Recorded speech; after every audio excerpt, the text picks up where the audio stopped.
Here's an artist who knows what he wants and where to get it. At age 52, he's living the life most artists could only dream of. I started carving about 1980. I started with wood. So they had cut down some trees on the way to my house, and I saw one sitting there. I knew I could carve, I just hadn't done it.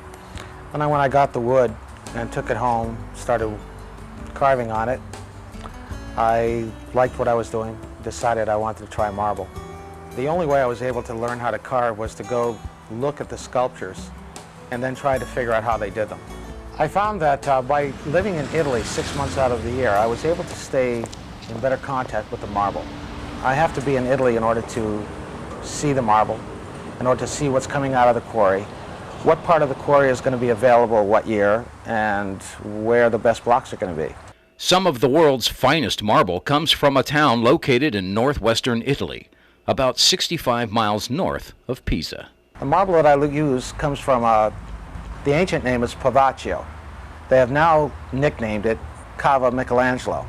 The reason is because Michelangelo originally opened up these quarries in the Carrara area.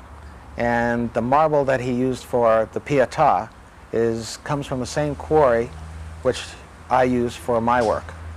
Unfortunately, even at that time, the artists were not immune to politics. And the Pope was more in favor of the quarries down around Pietrasanta. So he actually closed the quarries in Carrara, and Michelangelo started using marble from Pietrasanta. But his first choice, like mine, is the quarries of Carrara. When it comes to marble selection, knowing what you want and where to get it doesn't always produce instant results. The way I'm able to determine what part of the quarry I want is on Sunday they're closed. They don't work. So I go up there on Sunday and I climb around and I examine the stone and the face of the quarry. And you can see the lighter and darker stones, and as you get closer you can also see the faults. It took me 5 years to find the face block for the Fifth Reality Sculpture Park. At that same time we hit a particular part of the quarry which I had been waiting for quite a while.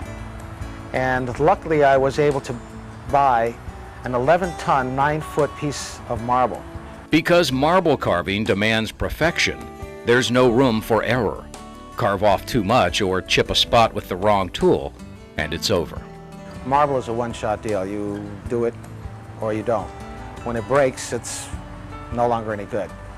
I try to make sure that each individual part, ingredient in a sculpture is in fact the best I can get.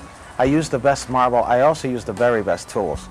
My tools come from a person who has been making tools, and his family has been making tools for 7 generations.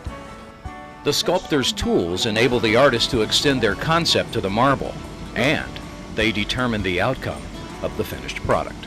And I started approaching the marble not only as a substance and a material, but also as a medium.